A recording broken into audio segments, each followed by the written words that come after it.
Bienvenue mes élèves de la première année du secondaire, j'espère que vous allez très bien. أهلا بكم ولادي وبناتي طلبة وطالبات الصف الأول الثانوي. أتمنى يا رب تكونوا بخير وفي أحسن حال. رمضان كريم وكل سنة وأنتم طيبين وأعاد الله عليكم بالخير واليمن والبركة. مستعدين؟ النهارده ميعادنا مع الجزء الأول من حل تدريبات على الدرس الثالث من الوحدة الثالثة الترم الثاني أولى ثانوي 2022 2023.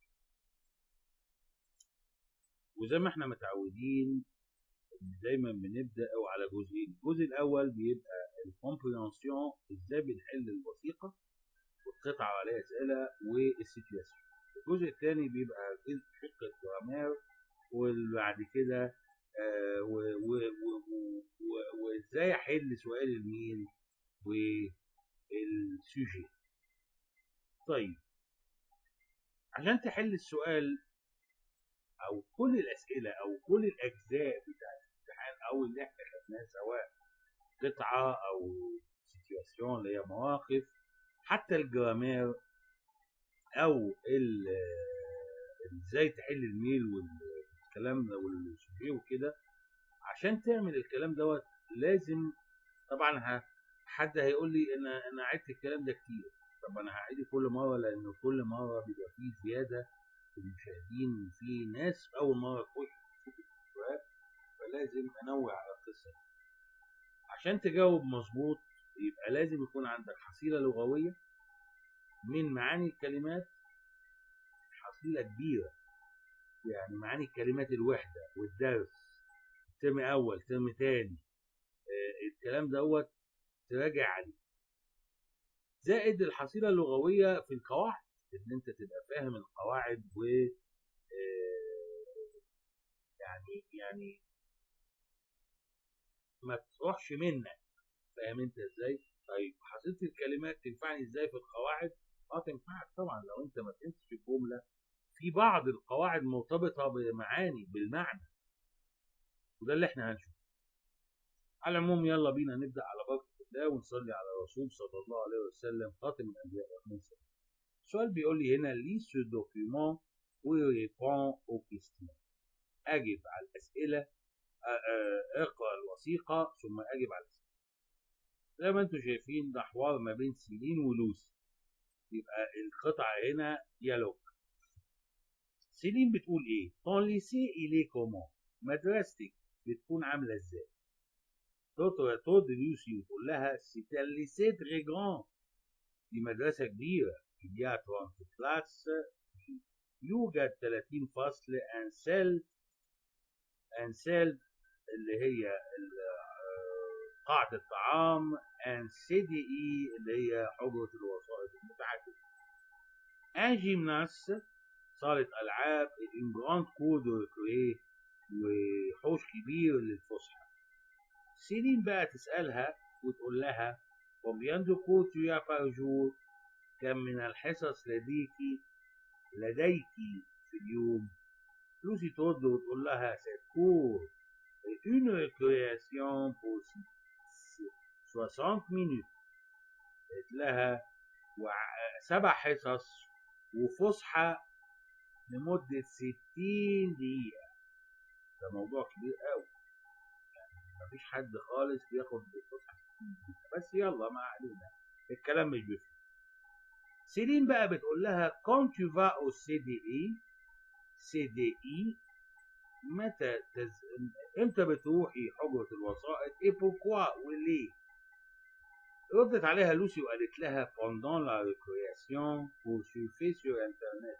الله، يعني بتقول لها اثناء الفسحه عشان اتصفح على الانترنت. عندها 60 دقيقه بقى فسحه وبتروح السي دي ايه مش عشان تتعلم يعني امها، لا خالص، دي مش عشان تتعلم، دي عشان تتصفح على الانترنت. يعني ممكن مثلا تقرا قصه، تخش تبحث عن حاجه في التعليم بتاع، انما هي رايحه ايه؟ رايحه واضح انه قافلين عليها النت في البيت فبتفتري في المدرسه. طيب فهمنا القصه، طول ما انت فاهم القصه هوب هتعرف تجاوب. السؤال الاول بيقول لي choisis la bonne réponse. اختار الإجابة الصحيحة. لوسي décrit. لوسي تصف son lycée ولا son lycée مدرستها ولا sa classe فصلها ولا le salle في قاعة الطعام ولا le CDE غرفة الوظائف.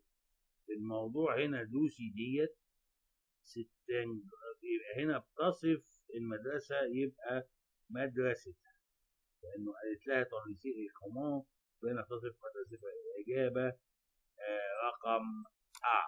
الإجابة رقم أ. طيب نيجي للسؤال الثاني. لوسي نقط كور بار جور. لوسي لديها نقط حصص في اليوم. القطعة كانت بتقول إيه؟ 5 5 ولا 6 6 ولا 7 7 ولا 8. أيوة صحيح. اي والله 7. طب الله، ده 7 هنا جت باللتر وكانت في القطعة جايالي بالشفر بالأرقام. تعال نرجع ليها أهي. 7 7 كور. طيب الأعداد بالحروف بالأرقام هنا أنت تعرفها لأنها فرنساوي زي إنجليزي شبه بعض، لكن بالحروف هنا يبقى لازم حضرتك خد بالك. ما هنا بقى تيجي تاخد بالك ان الارقام ايا كان الرقم تعرفه باللاتر بالحروف وبالاعداد. طب لوسي فا او سي دي اي بور. لوسي تروح لغرفة الوسائط عشان، طبعا كلنا عشان احنا خدنا سفين عليها سف جامد قوي. ديسيني ان كارت، ترسم خريطة لا سمح الله. لا طبعا. ايكوتي دو لا ميوزيك، تسمع موسيقى. لا دي كباريه بقى. لا ولا برضه تسمع. شوفي سو انترنت، صفحة انترنت هي دي. لكن فوار ان فيلم دي مش رايحة السينما. فوار ان فيلم لا تشوف فيلم، لا ما فيش افلام في صوت الأقصر، مع ان ممكن بس تعليمية. يبقى الإجابة شوفي سو انترنت، تصفح الانترنت يعني. دون لو ليسي دو لوسي، في مدرسة لوسي لا ريكري اي بور ان كادر، une demi-heure، une heure et demie، une heure. سؤال لوزعي. سؤال لوزعي يعني بيقول لي في المدرسة بتاعت لوسي الفسحة بتكون ان كاردور يعني ربع ساعة، une demi-heure نص ساعة، une heure et demie ساعة ونص، une heure ساعة. طبعا حد يقول لي ايه، انا سامع حد من بعيد كده بيقول لي ايه ده ما اتذكرش الكلام ده في القصة، او اقول له تعالى عشان اديك قلم. ليه بقى اديله قلمين؟ لانه ارجع كده بتقول لها cette cour est une récréation pour 60 minutes، 60 دقيقة. طب انتوا خدتوا رياضة حلو قوي. ال 60 دقيقة بتساوي كام؟ بتساوي الساعة فيها كام في كام دقيقة؟ 60 دقيقة. يبقى 60 دقيقة دول عبارة عن ايه؟ عبارة عن ساعة. والسؤال هنا بيقول ايه؟ بيقول بقى ربع ساعة ولا نص ساعة ولا ساعة ونص ولا ساعة. يبقى الفسحة بتكون ساعة، une heure، ساعة. بس كده، سهلة بسيطة، قطعة لذيذة ظريفة، بس محتاجة ناس بتفكر، محتاجة ناس فاهمة، وهكذا. نيجي بقى للجزء بتاع السيتواسيون، اكزرسيس دو سيتواسيون، المواقف. نركز مع بعض عشان انا قلت قبل كده في الفيديوهات السابقة السؤال دوت في اغلبكم اتعلموا بطريقة غريبة الشكل. لو شافت دي يبقى سؤال، لو شافت دي يبقى إجابة، والعكس صحيح، وحاجات كده عجيبة الشكل. لا، أنا كل ما هنالك إن أنا عايزك تفهم راس السؤال، عشان هي دي اللي هتبين لك، لأنه مش شرط الموضوع اللي أنت بتقوله دوت دي بقت إجابة، دي بقت سؤال، والعكس. الكلام ده مش موجود. طيب تعالى نطبق الحاجات دي كلها ونشوف إزاي إن أنا كلامي موجود. Choisis la bonne réponse. Tu demandes à ton camarade ses goûts. Il dit. يعني انت بتسأل زميلك، صاحبك، رفيقك عن ميوله هو يقول. يبقى معنى كده ان انت سألت خلاص. طب لو قلت tu dis هنا يبقى لازم يكون هنا في سؤال. انت تسأل زميلك عن ايه؟ عن ميوله. لو قال لك tu dis يبقى لازم تبحث عن سؤال. بس في حالة ايه؟ في حالة انك تفهم دي. انت تسأل زميلك عن ميوله، قال لي il dit هو يقول، يبقى معنى كده ان السؤال اتسأل، هو اللي هيجاوب. هو يقول، انت تسأل. فهمتوا يا اولاد؟ يعني لازم تفهم الجملة. طيب هيقول ايه بقى ميولو؟ جو في او ليسي او 8 انا اذهب للمدرسة الساعة 8 ذهاب. جيم لي لو رومان انا احب اقرا قصص او روايات. جي دي زامي فرنسي لدي اصدقاء فرنساويين. جيت وكود فرنسي عندي 3 حصص فرنسية. يبقى الاولى ما تنفعش، الثالث سي دي ما تنفعش، ولا عندي 3 حصص ما تنفعش. يبقى سي جو انا احب قراءة الروايات. ادي الاجابة. يبقى اكنك بتعمل برنامج جورج قرداحي، حذف الاجابتين. بتستبعد، دايما اعمل استبعاد طول ما انت فاهم الجملة. طبعا انت لو انت قاعد زي الديسك اللي انت قاعد عليه، يعني في اغلبكم كده بيبقى قاعد فاتح بقه، ببقى اشوفه كده في الامتحان في لجنة الامتحان فاتح بقه وبتاع ومتنح كده، لان ده مش فاهم حاجة، ده مش مذاكر. طيب 2 tu demandes à ton camarade combien de cours il a le mardi il dit. تسأل زميلك كم من الحصص لديه لديه إلى le mardi الثلاثاء. أنت تسأل زميلك كم من الحصص لديه الثلاث. il dit هو يقول، يبقى أنت سألت هيجاوب. j'ai 6 cours. je n'aime pas le mardi أنا ما بحبش الإيه؟ الثلاث. مش إجابة أبدا. j'aime les cours d'EPS. j'aime les cours d'EPS أنا أحب حصص دبس اللي هي اختصار، مش هقول لكم، قولوا انتوا لي في التعليقات. le mardi c'est mon jour préféré. الثلاث ده يومي المفضل. بالمناسبة نرجع لرقم 3.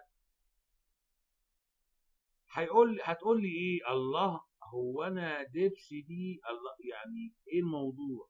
لا دي في صميم الحصة. طيب بمناسبة دوت او في صميم الدرس، في بعض الاسئلة بتبقى من درس سابق. يعني ايه؟ ممكن يكون الدرس سابق فيجيبها لي في كده. هل ده معناه ايه؟ اسمع النقطة دي وركز قوي. اللي هو انها اصبحت مادة تراكمية. يعني انا النهاردة مش معنى انه احنا في الدرس الثالث ومثلا جاب لي حاجة من الدرس الثاني اشجب بقى واصوت ولا لا ده انت ممكن يجيب لك من انت في الترم الثاني يجيب لك الترم الاول. انت بتتكلم في ايه؟ خدت بالك؟ النقطة دي أنا ساعات بحس بيكوا يا سنة أولى إن أنتوا مش في الدماغ، بس أنا بقولها لك من دلوقتي لأنه إخوانكوا تانية وتالتة مروا بالقصة دي ولقوا فعلا إن هو في تانية بيجي له حاجات من أولى، وفي تالتة بيجي له حاجات من أولى وتانية. فأنا بقول لك أهو طالما فشل، فأنت من دلوقتي كطالب أولى الحق نفسك بس كده. طيب يبقى الإجابة جي سي كور أنا عندي 6 حصص. كم من الحصص لديه؟ أنا عندي 6 حصص. 3 tu décris à ton ami français ton lycée. tu dis أنت تصف لصديقك الفرنسي مدرستك. أنت تقول، تعالى بقى أنت هتقول إيه وأنت بتصف لصديقك؟ j'ai des copains sympas au lycée. أنا عندي رفقاء لذاذ قوي في المدرسة. je vais au lycée à 7h30. أنا بروح المدرسة الساعة 7:30. Dans mon lycée, il y a un terrain de sport. J'aime mon lycée. أحب مدرستي. Dans mon lycée, il y a un terrain de sport.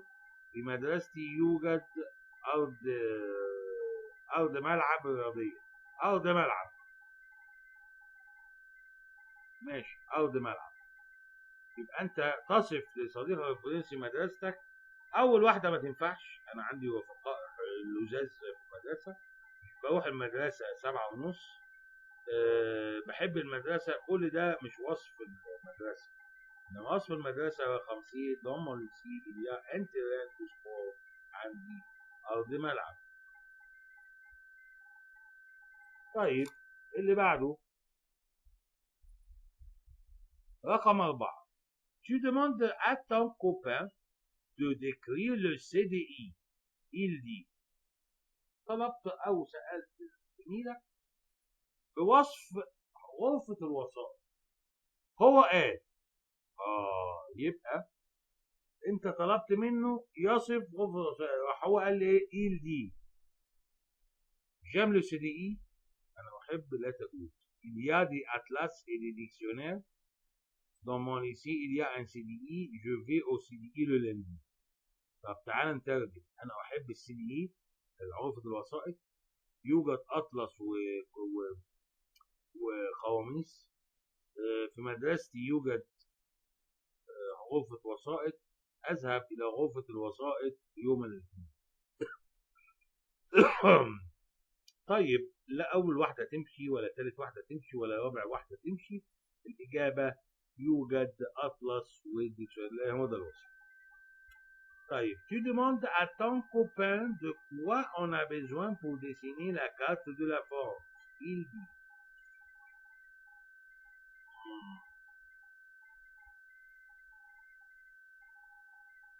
تسأل صديقك ماذا نحتاج لرسم خريطة فرنسا. هو قال لك بقى. يبقى انت سألت صاحبك ماذا نحتاج لرسم خريطة فرنسا. هو قال لك. هيقول لك ايه بقى؟ هتحتاج ايه يا حبيبي؟ انا besoin d'un DVD. انت محتاج DVD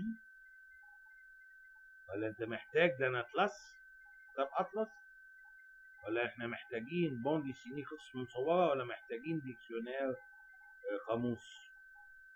جدع. الإجابة رقم ب. بنحتاج كتاب أطلس. طيب 6. au lycée في المدرسة tu n'as pas de cours de chimie parce que le professeur est absent. tu dis.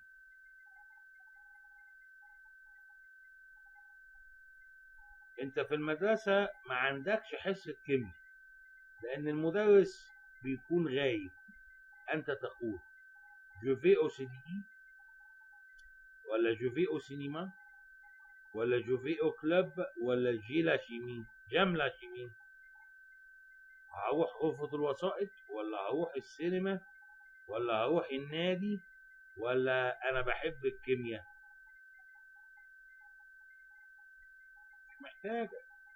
مش محتاجة يا ولاد تفكير. الإجابة je vais au CDI. مدرس ما جاش. انت ما عندكش حصة كيمياء لانه المدرس ما جاش.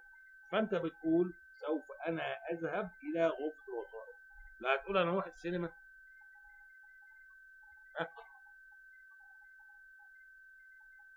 ولا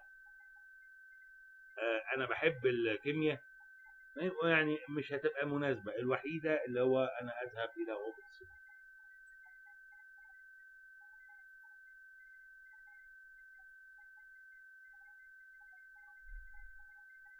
7. tu trouves un bracelet dans la classe. tu dis. انت وجدت اسوره في الفصل. انت تقول tu as des bracelets. هل لديك اساور؟ tu aimes les bracelets brésiliens. هل انت تحب الاساور البرازيليه؟ à qui est ce bracelet؟ الى من تكون هذه الاسوره؟ où est mon bracelet؟ اين تكون اسورتي؟ الإجابة رقم سي مظبوط. لقيت حاجه فبتقول بتاعت مين دي؟ بتاعت مين دي؟ يبقى الى من تكون هذه الاشكال. جميل قوي. 8.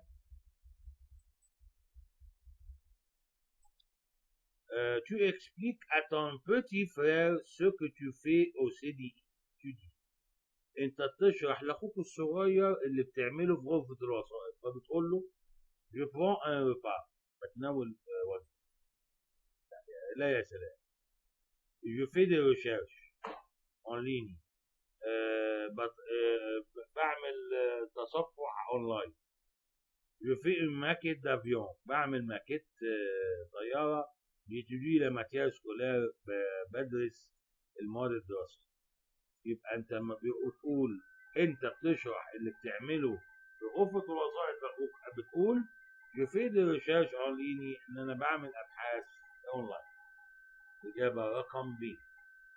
9. ton petit frère s'informe sur l'atlas. tu dis اخوك بيستعلم عنك عن كتاب الاطلس، انت بتقول له c'est un livre avec des cartes.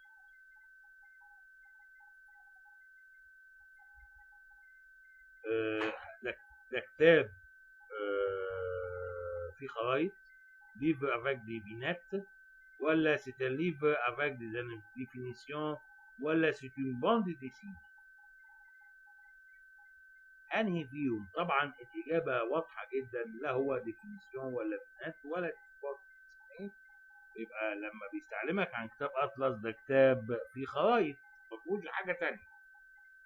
10. ton copain te demande où tu fais tes recherches étudiées. صاحبك سألك te demande أين أنت فين بتعمل أبحاثك، بتقول له سي او جيمناس في صالة الألعاب، ولا في سي او دي سي دي اي في غرفة الوظائف، ولا سي او سيلف في قاعة الطعام، ولا سي ان كلاس في الفصل. طبعا بعمل أبحاثي في رقم ب، سي او سي دي اي. لذلك ادي 10 جمل من السيتوياسيون والمواقف سهله جدا. انت كمان حل، هتلاقي جمل كتير كده. ما تستناش ان انت الحل بتاعي، انت كمان حل مع نفسك في البيت، لان انا مش شايفك من اول وانت قدامي حتى في حصه اونلاين كلها حصص مسجله او مسجله. فالغرض منها ان احنا بنشرح كل فتفوته في الدرس، وبنحل عليه كمان عشان نعمل عمليه تطبيق. بس ده ما يمنعش انه مجهودك انت نفسه، انا عليا ان اوصل لك المعلومه وكمان احل معاك، وانت كمان تحل وتطبق اكتر، لان كل ما تطبق اكتر المعلومه تثبت عندك اكتر. استنوني ان شاء الله في الجزء الثاني من حل تدريبات الدرس الثاني من الوحده الثالثه اولى ثانوي 2022 2023. وكل سنه وانتم طيبين ورمضان كريم عليكم.